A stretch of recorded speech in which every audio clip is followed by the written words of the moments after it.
দেখো, অশোকদা এমন একজন মানুষ, মানে যার কাজ দেখার জন্য আমরা অধীর আগ্রহে বসে থাকি। এবং মানে উনি ওভার দ্য ইয়ার্সও না, ওভার দ্য ডেকেডস উনি আমাদের একের পর এক গিফট দিয়েছেন। তো আজ সেরমই একটা গিফট আমি মানে পেয়েছি, আমরা সবাই পেয়েছি। আমি ছবিটা দেখার জন্য প্রচণ্ড উৎসাহিত। আর ছবির নামটা এত সুন্দর, এত ভালো ভালো মানে কাস্টিং, সব জেনারেশনের ভেটারেন্সরা রয়েছে, নতুন জেনারেশনের সবাই রয়েছে। আমি খুবই এক্সাইটেড এবং এই ছবিটা রিলিজ করছে আজকে, প্রিমিয়ার। আপনারা সবাই হলে আসুন, এসে প্লিজ দেখুন। আর টিমের সবাইকে আমার তরফ থেকে শুভেচ্ছা। ঠিক আছে, তো হলে গিয়েই দেখা উচিত।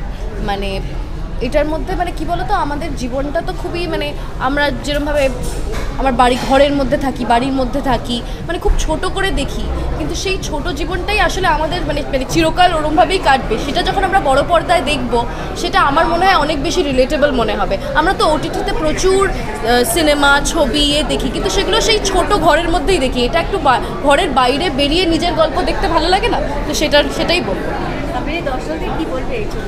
আমি বলবো যে এটা একটা সামাজিক গল্প, তার মধ্যে ভালোবাসাও আছে, প্রেমও আছে, ঝগড়া ঝামেলা, একাকিত্ব, আর কি মানে কি বলবো, আমাদের জীবনে যা যা আছে সবটাই আছে। কারণ আমাদের জীবনের তো কোনো জনরা হয় না, আমাদের জীবনে কমেডিও হয়, থ্রিলারও হয়, ট্র্যাজেডিও হয়, সেই সবটাই এখানে দেখানো হয়েছে। আমাদের কোভিডের আগে যেরকম আমরা ছিলাম, আমাদের জীবনযাপন যেরকম ছিল, কোভিডের পরে সেটা তো অনেকটাই পরিবর্তন হয়েছে।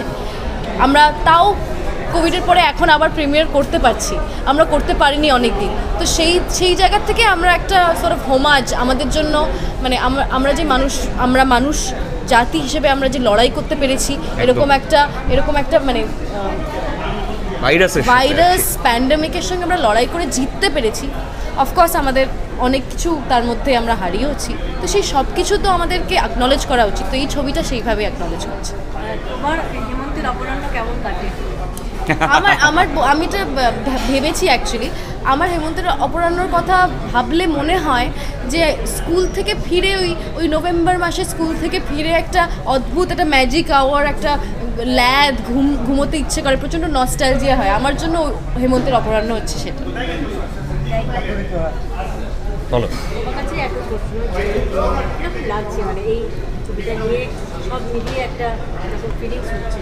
না, একটা যেটা ভালো লাগছে আজকে আমাদের এই স্ক্রিনিংয়ে, সত্যি কথা বলতে প্রথমেই ধন্যবাদ জানাবো মানে সকল সংবাদ মাধ্যমের, আমাদের সিনিয়ররা, যারা বন্ধুবান্ধব, প্রত্যেককে। আমাদের সত্যি কথা বলতে ছবিটি মানুষের কাছে পৌঁছে দেওয়ার অন্যতম মাধ্যম আপনারাই, এবং আপনাদের প্রথম দিন থেকে সাপোর্ট, সেটা আমাদের পোস্টার লঞ্চ থেকে ট্রেলার, মিউজিক এবং আজকে এই স্পেশাল স্ক্রিনিং, সেটা প্রথমেই আপনাদেরকে ধন্যবাদ। এবং দ্বিতীয়ত ধন্যবাদ জানাবো অমিত আগরওয়াল, যিনি আমাদের প্রেজেন্টার, প্রডিউসার এবং আমাদের পরিচালক এবং প্রযোজক অশোক বিশ্বনাথনকে এই ছবিটি মানুষের সামনে তুলে ধরার জন্য। কারণ মানুষ আসলে দেখতে চেয়েছিলেন এই ছবিটি, বিশেষ করে যারা কলকাতা আন্তর্জাতিক চলচ্চিত্র উৎসবে দেখেছিলেন তারা আরেকবার দেখতে চেয়েছিলেন। কারণ এই ছবিটির একটা রিওয়াচ ভ্যালু যেটাকে আমরা বলি, কারণ এই ছবিটি আমরাই যখন মানে বারবার দেখেছি, আমাদের কাছে নতুন নতুন মানে তৈরি হয়েছে এই ছবিটি। সত্যি মানে আমরা প্রথমবার যখন দেখেছিলাম তারপরে আমার তো আরো ভালো লেগেছিল, এবং অনেকগুলো নতুন মানে তৈরি হয়েছে সেই ছবিটার। আমার মনে হয় যে আন্তর্জাতিক চলচ্চিত্র উৎসবে যারা দেখেছেন তারা আরেকবার দেখতে চান, তার কারণ তারা আরও কিছু নিয়ে ফিরতে চান ছবিটা থেকে।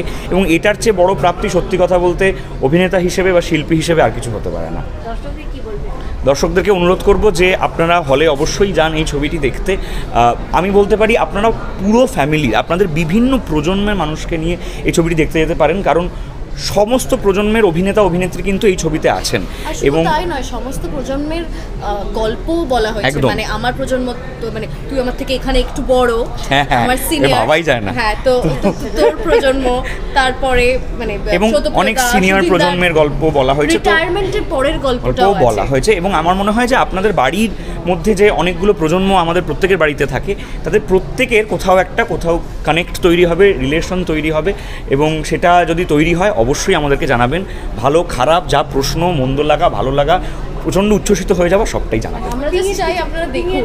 শুটিংয়ের ভালো লাগা শুটিংয়ের ভালো লাগা হচ্ছে অনুষা বিশ্বনাথনের সঙ্গে শুটিং করতে পেরেছি, এটা সবসময় খুব ভালো লাগে। দুর্গা সহায় থেকে যখন আমরা একসঙ্গে কাজ করা শুরু করেছি, সত্যি কথা বলতে দুদিক থেকে যদি বলি, এক হচ্ছে আমাদের বন্ধুত্ব, আমাদের ব্যক্তিগত জীবন এবং অভিনেতা হিসেবে আমাদের জীবন, দু জায়গাতেই আমাদের একটা সম্পর্ক, বন্ধুত্বপূর্ণ সম্পর্ক, এবং সেখানে আমার মনে হয় যে একে অপরের প্রতি সম্মান রয়েছে এবং একটা আন্ডারস্ট্যান্ডিং রয়েছে, যে কারণে ওর সাথে কাজ করতে আমার সবসময় ভালো লাগে। এবং এটা যদি কোনো পরিচালক প্রযোজক আপনারা দেখেন তাহলে আমাদেরকে একসঙ্গে কাস্ট করবে, এরা সবসময় মানুষও দেখতে চায়, আমাদেরও খুব ভালো লাগে কাজ করতে একসাথে। আর অনেক সময় কম লাগে। হ্যাঁ, আমরা কোনো ঝামেলা করি না, আমরা খুব কোঅপারেটিভ অ্যাক্টর। সো আপনারা আবারও আমাদেরকে নিয়ে হেমন্ত কেন, শরৎকাল বা আপনার বসন্ত, পুজো, ক্রিসমাস সবটাই ভাবতে পারেন। Thank you. হ্যাঁ, তোর হেমন্তের অপরাধ কেমন কাটে? আমার হেমন্তের অপরাহ্ন একদম একই কাটে, ও বলতে পারবে। সেটা হচ্ছে মেসেজ একদিন আগে এসছে, আমি দুদিন পর রিপ্লাই দিলাম, বাড়িতে ঘুমোচ্ছি তো ঘুমোচ্ছি, খাচ্ছি তো খাচ্ছি, সিনেমা দেখছি তো সিনেমা দেখছি। আমার পুরোটাই একটা মানে অপরাহ্নের মধ্যেই কাটে, ওরও কাটে আসলে।